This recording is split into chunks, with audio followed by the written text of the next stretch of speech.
దేవుడు సిలువలో పలికిన ఫస్ట్ మాట, మొదటి మాట చదువుతున్నాం. లూకా సువార్త 23వ అధ్యాయము 34వ వచనం. యేసు తండ్రి, వీరేమి చేయుచున్నారో వీరెరుగురు కనుక వీరిని క్షమించమని చెప్పెను. వారు ఆయన వస్త్రములు పంచుకున్నటకై చీములు వేసింది.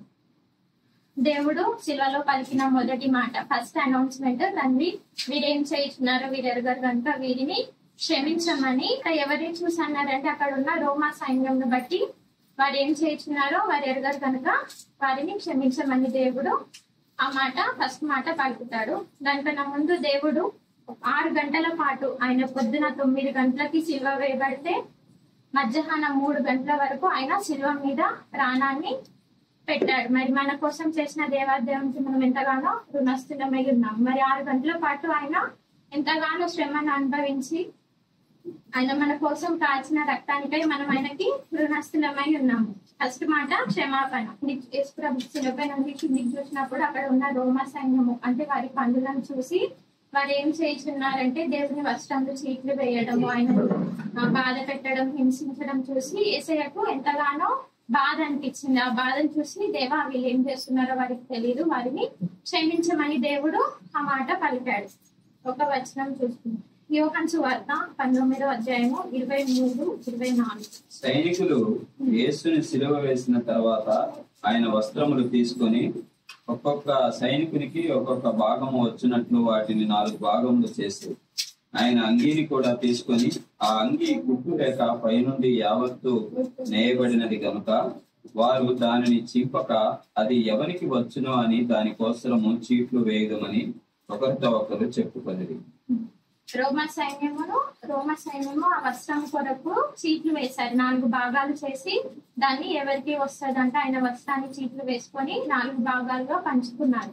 మరి అది చూసి దేవాదేవునికి ఎంతగానో బాధ కలిగించింది. వీరు ఏం చేస్తున్నారో వీరికి తెలియట్లేదు, వీటిని క్షమించండి ప్రభు అని దేవుడు శిలువ పైన పలికిన మొదటి మాట. దేవుడు ఏం చేశాడంటండి, అది చూసి తండ్రి అయిన దేవునికి విజ్ఞాపన చేశాడు. అయ్యా మీరు ఏం చేస్తున్నారో వారికి నిజంగా తెలియదు ప్రభా, వీరిని క్షమించండి అని తండ్రి అయిన దేవునికి విజ్ఞాపన చేశాడు. యెషయా 53వ అధ్యాయము 12వ వచనం. కావున గొప్పవారితో నేను అతనికి పాలు పంచి పెట్టదును, గనులతో కలిసి అతడు కొల్ల సొమ్ము విభాగించుకొను. ఏలయనగా మరణము నొందునట్లు అతడు తన ప్రాణమును దారపోసాను. అతిక్రమము చేయి వారిలో ఎంచబడిన వాడాయను. అనేకుల పాపము భరించుచు తిరుగుబాటు చేసిన వారిని గూర్చి విజ్ఞాపనము చేస్తుంది. యెషయా ప్రవక్త ఈ ప్రవచనము 700 సంవత్సరాల క్రితము రాస్తున్నారంటే తిరుగుబాటు చేయవారిని యేసయ్య క్షమిస్తాడని 700 అంటే ఈ ప్రవచనం నెరవేర్తాడని 700 సంవత్సరాల క్రితమే ఈ ప్రవచనము రాసి ఉంది. దేవుడు అంటే వారు ఏం చేస్తున్నారు అంటే, నేను చిన్న ఎగ్జాంపుల్ చెప్పాలనుకుంటున్నాను. అన్న ఇప్పుడు నేను మీకు నా చెయ్యి తాకింది, నా కాలు తాకింది అనుకుంటే నేను సారీ అన్నా అంటాను. మీరు అప్పుడేమంటారు?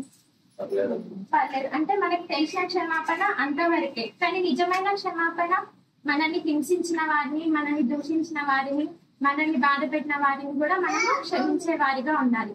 స్టీఫెన్ తీసుకున్నా కూడా స్టీఫెన్ కి సారీ అన్న మాటకి అర్థం తెలియదు, కానీ ఆయనను కొట్టినా కూడా ఆయన మనల్ని ఏమన్నా కూడా సారీ అమ్మా, సారీ నాన్న అనుకుంటూ వస్తారు. అంటే వారు ఆయనకు మాటకు అర్థం తెలియదు కాబట్టి ఆయనని మనం క్షమించగలుగుతున్నాము, మనం ఆయనని క్షమించగలుగుతున్నాం.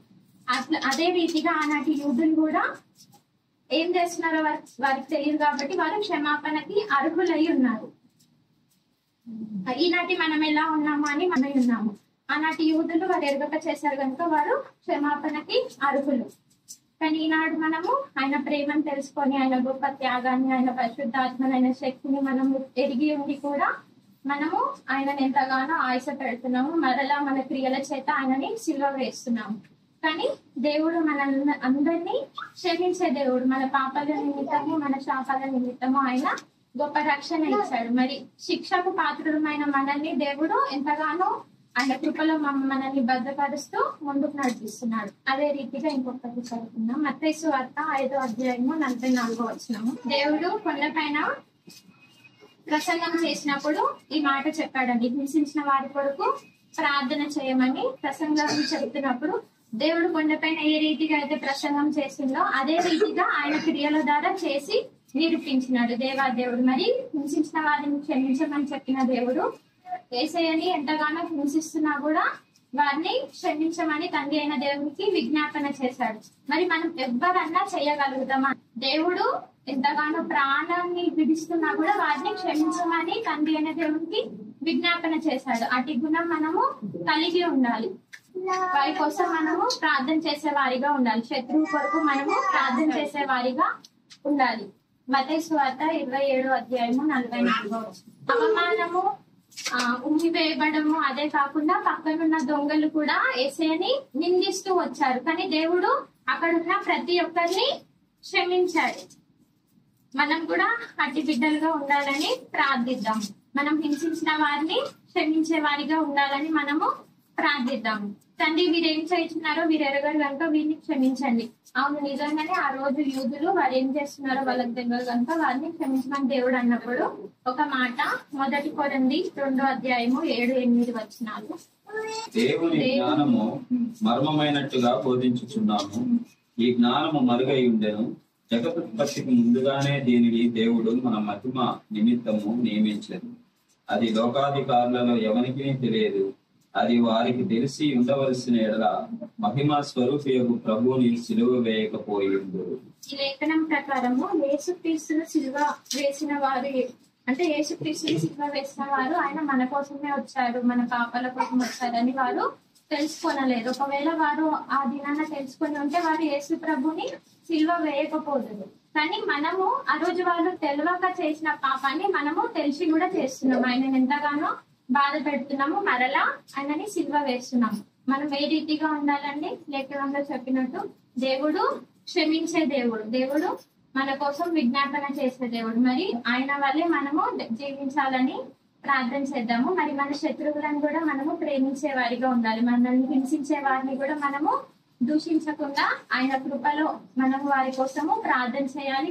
వారిని దేవుల్లో నడిపించే బిడ్డలుగా మనం ఉండాలి. మరి దేవుడు ఎంతగానో సిల్వలో 6 గంటల పాటు ఆయన నా కోసమే, నా పాపాల నిమిత్తమే ఆయన శిక్ష వేయబడ్డాడు.